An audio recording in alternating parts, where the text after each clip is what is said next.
مولاي صل وسلم دائما أبدا على حبيبك خير الخلق كلهم. مولاي صل وسلم دائما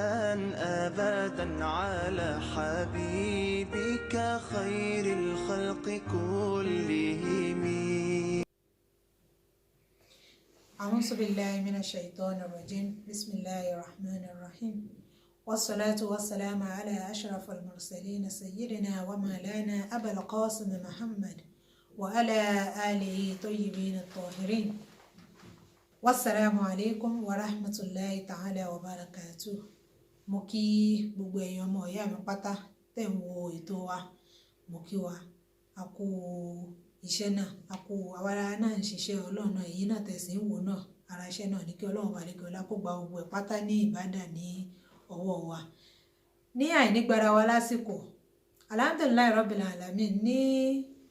ọ̀sẹ̀ tó kọjá a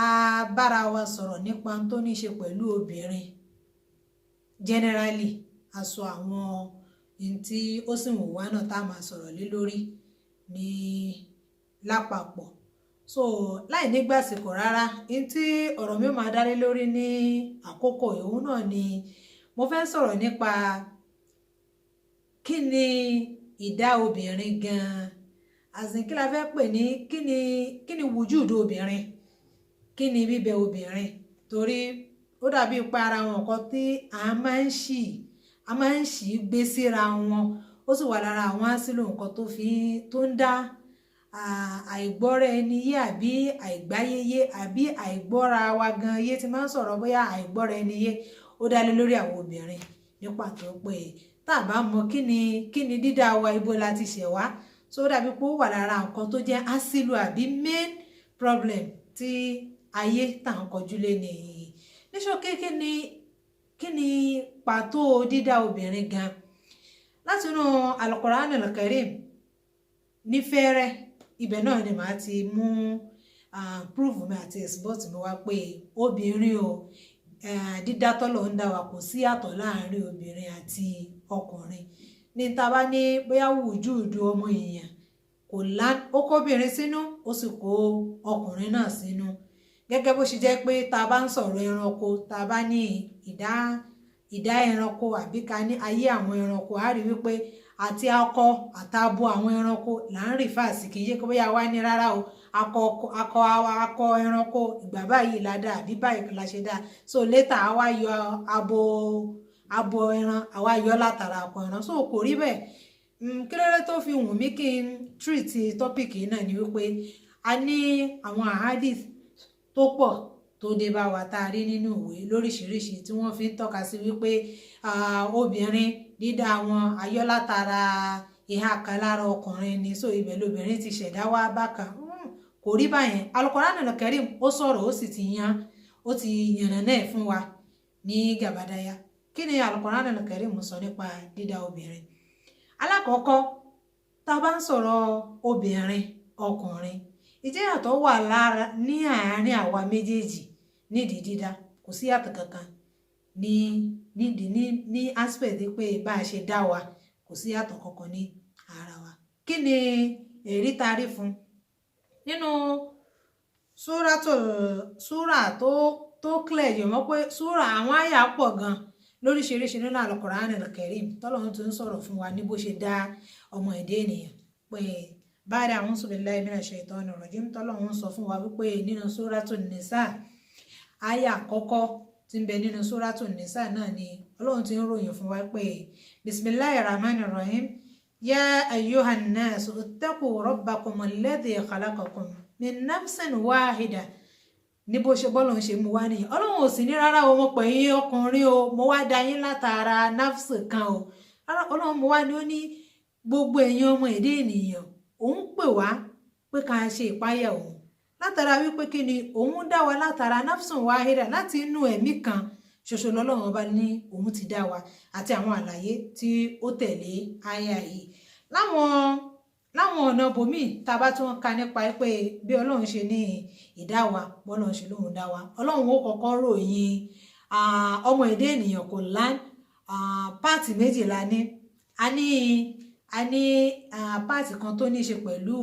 ìjẹ́ranko wa ní tí àwọn onímántík àwọn ọ̀jọ̀gbọ́n tó bá fẹ́ tí wọ́n ní evaluative kí ni evaluative tí wọ́n ń gbà lérò náà ni pé ẹ̀yà ibi tó kó ẹranko wa sí bóyá à ń sọ̀rọ̀ ní living aspect wa ni àwa náà láti live gẹ́gẹ́ bí àwọn ẹranko náà ṣe ń gbé ìgbésí ayé ní jíjẹ ni ní mímu ni ní reproductive ni àtàwọn nǹkan míì tó rọkiri ká wa báyẹn àmọ́ ńgbà tó Ọlọ́run wá bíbà yìí Ọlọ́run wá ń ṣàlàyé fún wa pé nínú Suratul Qiyamah àyà 37 títí dé 39 láti ìbẹ̀rẹ̀ àyà 37 Ọlọ́run bá ń ṣàlàyé fún wa ní ìbẹ̀rẹ̀ pé òun dá wa látara nutfa lẹ́yìn nutfa àdì alaka láti alaka àdì nǹkan bá àdì lẹ́yìn ìgbà náà tọ́lọ́run wá dá wa pé so that means páàtì yẹn ó ń sọ̀rọ̀ nípa ìvàníyà wa ni àwọn bóòdù tó ní ṣe pẹ̀lú animal aspect kì í ṣe animal ikú bí atẹranko bí ewúrẹ́ bí àgùntàn rárá àwọn nǹkan tá a fi jọra wa ní àwọn àlàyé tí mo ṣe síwájú tẹ́lẹ̀ páàtì yẹn lọ́lọ́run sọ́n pàtó Ọlọ́run wa máa parí ẹ̀ tán Ọlọ́run wá ní fàjàálà mínú zawjayn zakarin wa unsa Ọlọ́run wá ní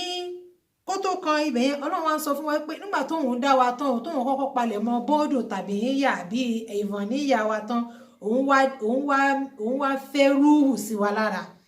ẹ jẹ́ ká má gbàgbé o mo yẹ sọ Ọlọ́run sọ pé zakar kò sí ní unsa Ọlọ́run mo wà ní ó ní anas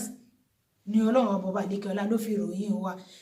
nígbà tó wá sọ báyẹn tán tó ní òun wá dá wa látara rúhù kan látara ẹ̀mí kan nígbà tó wá dá wa látara ẹ̀mí kan òun wá ṣe wá ní pé kí ni látara ẹyọ kan yẹn kankan ṣoṣo tóun ti yọ wá jáde òun wá jẹ́ kó ká wá ní sẹ́ẹ̀sì méjì àwa ní female àwa ní male àwa lọ́kùnrin àwa lóbìnrin a rí wípé lákòjọpọ̀ nínú ọ̀rọ̀ mi láti inú Al-Qur'an Al-Karim kódà kò sí kó bí ẹ jẹ́ ká ẹ̀ṣẹ̀ wá lọ máa gbé àwọn tẹ̀fsìrì jáde ká tó wá ní àbó lọ́lọ́run ṣe sọ àwọn ọ̀rọ̀ yìí ní àwọn ibi méjì tí mo sì mú wá báyìí a rí wípé ní ṣókí Ọlọ́run fi ń ṣàlàyé fún wa náà ní pé ìjẹ́nìyàn wa in tó ń jẹ́ pàtó wa gangan lẹ́yìn pé bí a tá a bá kúrò ní aspect pé aspect a fi ń jẹ́ bí ẹranko a wà dàgbà ju tẹranko yẹn lọ òun wá fún wa ní rúhù kan rúhù yẹn o bó ló ṣe wá jẹ́ òun wá ṣe pé kọkùnrin àtobìnrin kí oríṣi méjì kó wà látara ibẹ̀ so lákòjọpọ̀ a rí wípé ní existence obìnrin kì í ṣe kó bó yàtọ̀ sí tọkùnrin ibi kan ṣoṣo lọ́lọ́run ti dá wa àwọn nǹkan tọ́lọ́run wá fi ti nǹkan tí mo wá sọ kalẹ̀ yìí bó láyé tí wàá fẹ́ rí gbọ́yé sípà ìta àyà yìí sọ ní pàtó bó ṣe rí nìyẹn good example tí mo rí látara àwọn ẹ̀kọ́ tí a rí gbà látọ̀dọ̀ àwọn aráalé àti látara àwọn tí wọ́n jẹ́ àwọn àáfàá wa tí wọ́n tọ́ wa sọ́nà tá a bá wo àyà tí gbogbo wa tó popular sí wa tá a mọ̀ dáadáa pé kò sí ìyàtọ̀ láàárín ìjọkùnrin àbí ìjọbìnrin o kò sì sí ìyàtọ̀ láàárín ẹni tó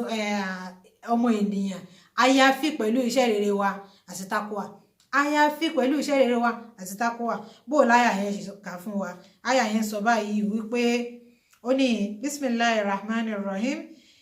àyà kan òun wá báyìí ó ní ya ayyuhan nas inna khalaqakum min zakarin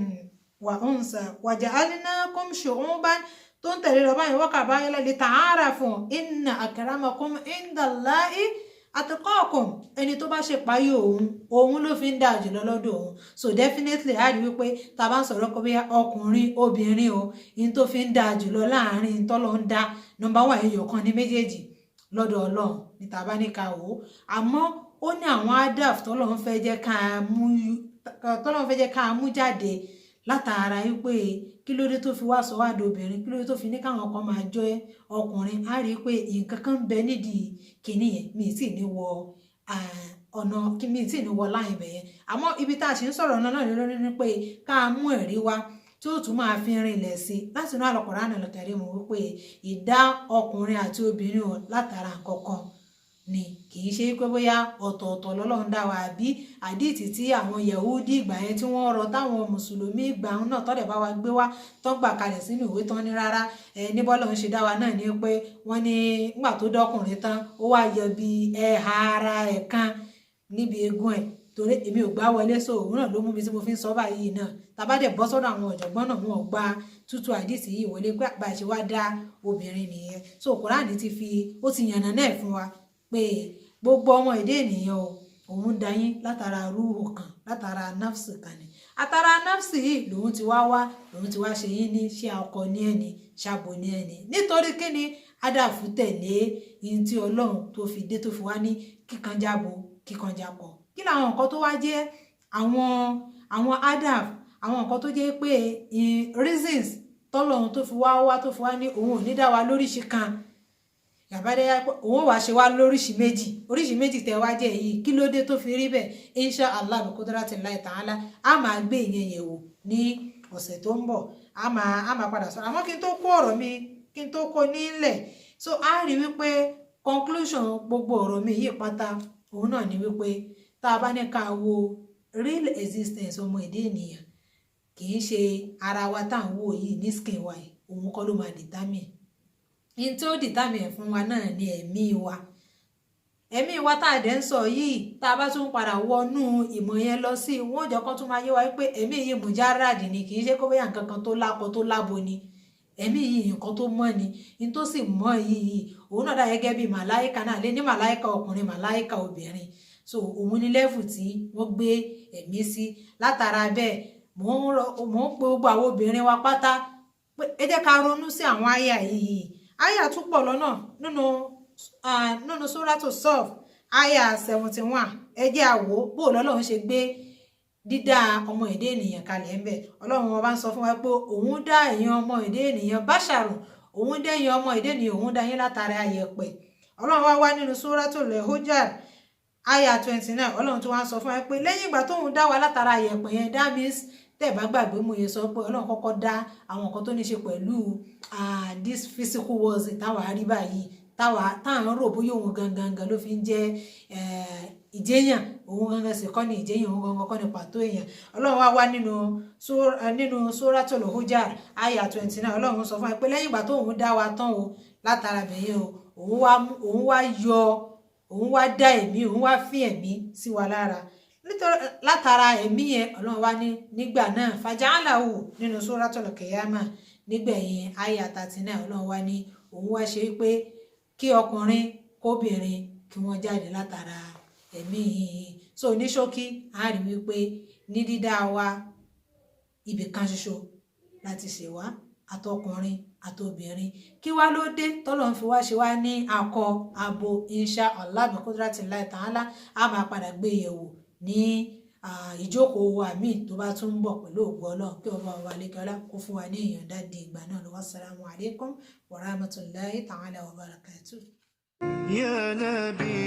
salam alayka.